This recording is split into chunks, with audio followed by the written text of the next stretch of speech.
Year's Leinster title. Marty Morrissey, watch this one.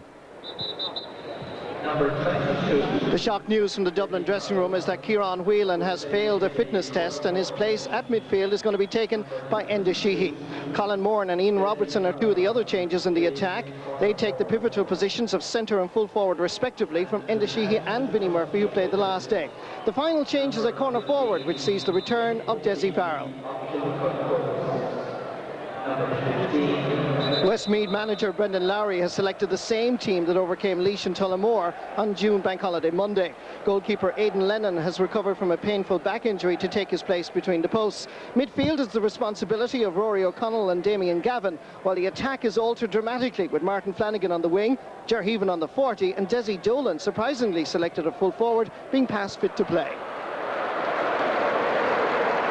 Huge crowd here on Hill 16, anticipating another Leinster final appearance for the Dubs, as match referee Seamus Pryor from County Leitrim starts this Leinster semi-final.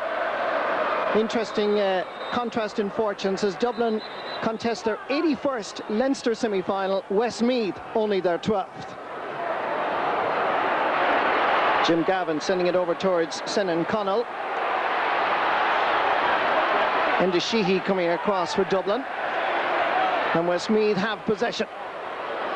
Ger Heaven, very much the orchestrator in charge of this Westmeath attack. On that occasion, a rather poor ball.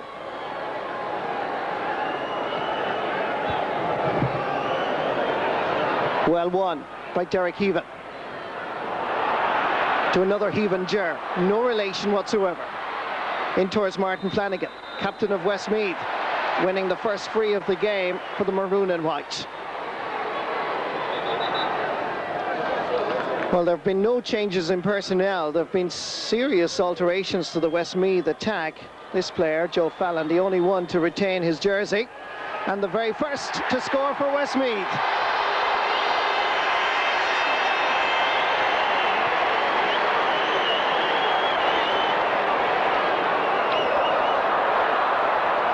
Paul Conway,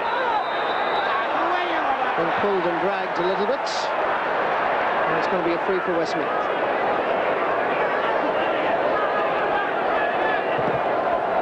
Ger Heaven aiming it at Martin Flanagan, brilliantly caught, turns off the crossbar, and it took a deflection as well en route, and Dublin are certainly being exposed in that crucial area right in front of their goalposts. Brilliant effort by Martin Flanagan. Colin Moran over towards Ian Robertson.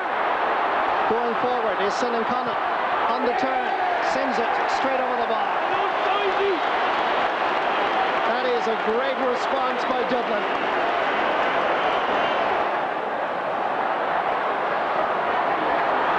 Comes down towards Damien Gavin.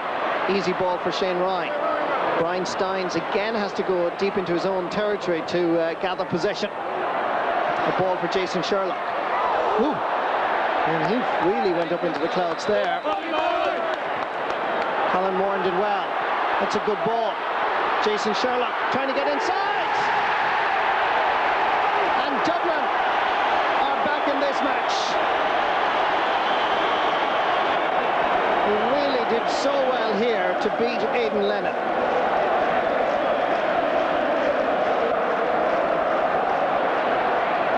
Paul Curran, back to Enda Sheehy, floating one on for Jason Sherlock.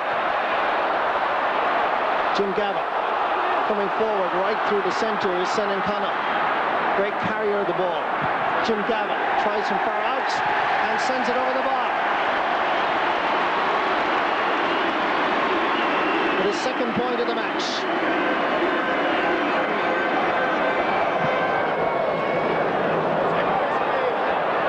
Paddy Christie judges it perfectly. Enda Sheehy and Paul Curran. As Dublin seem to always have players available. To the man in possession, Jason Sherlock again causing problems. Beautiful pickup by Sherlock. Off the post and wide. One wonderful skill though by the young full forward from the Fianna. What a beautiful pickup here by Sherlock as that ball came in. exquisite skill on view here. Nice pick-up, and was very unfortunate to hit it off the post here. Again, Paul Curran, given time to set himself up. Aidan Lennon has to come off his goal line. And Westmeath come away with it. Paul Conway. Again, that breaking ball. And Westmeath haven't copped onto it at all yet. Dessie Farrell back to Senan Connell, and that is going to be over the bar. His second point of the match. Full marks to Dublin, but basic errors by Westmeath. Well knocked away by Martin Murtagh. Paul Conway given a little bit of space this time. Pumps it very long and very high. The goalkeeper is off his line. It comes down to Gerheven, and that is just over the bar. And I think Ger himself would be disappointed, because he knows just a few inches lower and a green rather than a white flag could be blowing in the breeze. Davy Byrne emerged off his goal line, and Heaven just floated in, not that far away at all. John Brennan. That's his first kick since introduced. And Heather Andrews easily intercepts. Brian Steins now. Crossfield ball aimed at Dessie Farrell. Sherlock wants it quick. And the Fianna clubmen combine. Back to Dessie. Westmeath well aware of Dessie's danger, particularly from the left foot. Here it is, and that's over the bar.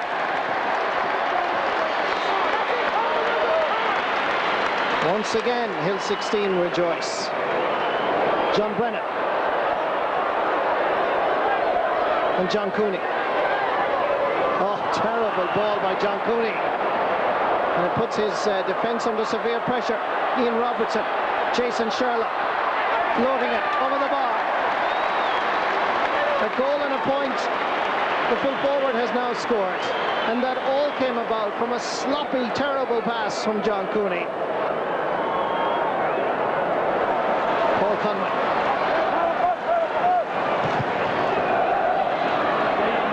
Gerheven battling with Paddy Christie, who is always going to be master of that particular situation.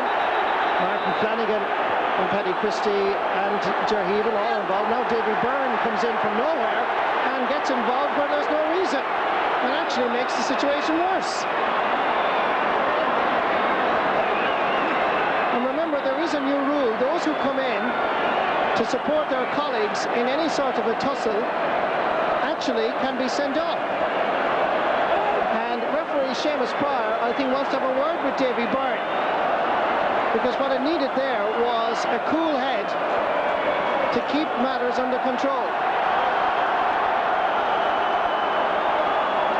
So let's see what happens here. It's a yellow. He's very lucky. Absolutely unnecessary for him to come in. Rory O'Connor gets it second time round. Punch down. And that's going to be a free to Westmeath. Dublin players and Hill 16 incensed by the decision. Joe Fallon to take the free.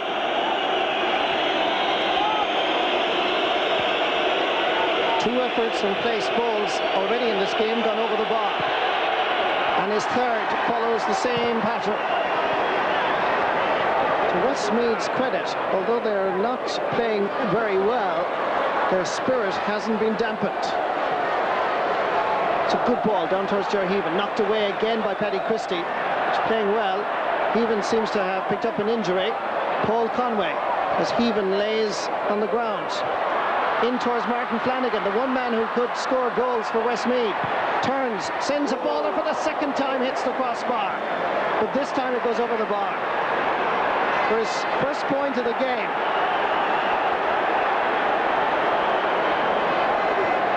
Flanagan did well here.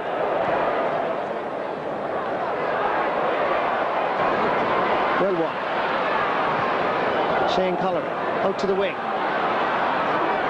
Mark Staunton over towards Kenny Lyons. And that is just about going to make it. Yes, it is. Good score by the substitute. And it keeps Westmeath interested, to say the least. Touched along the ground. Free to Westmeath. Well won by Martin Flanagan. Now, has he any options? Very few. Seem to be more Dublin players. And the free quickly taken by Flanagan. Comes into the left half back, and Davy Byrne just got the slightest of touches.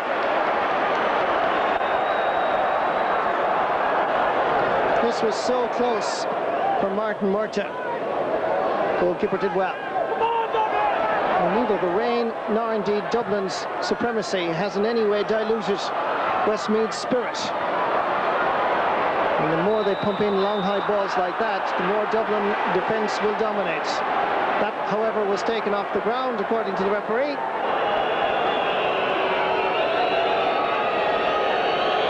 Joe Fallon.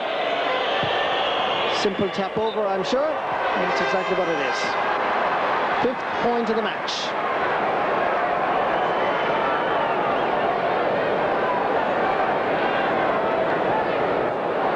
Derek Heaven trying to knock it back. Picked up by Jonathan McGee. Darren Homan lends support. And on the run, hits it with confidence over the bar. Good play by Darren Homan, telling Tommy Carr, his manager, that he wants a place on the starting 15, perhaps, for the Leinster football final. Desiree Farrell was fouling, so it's a free to Westmeath.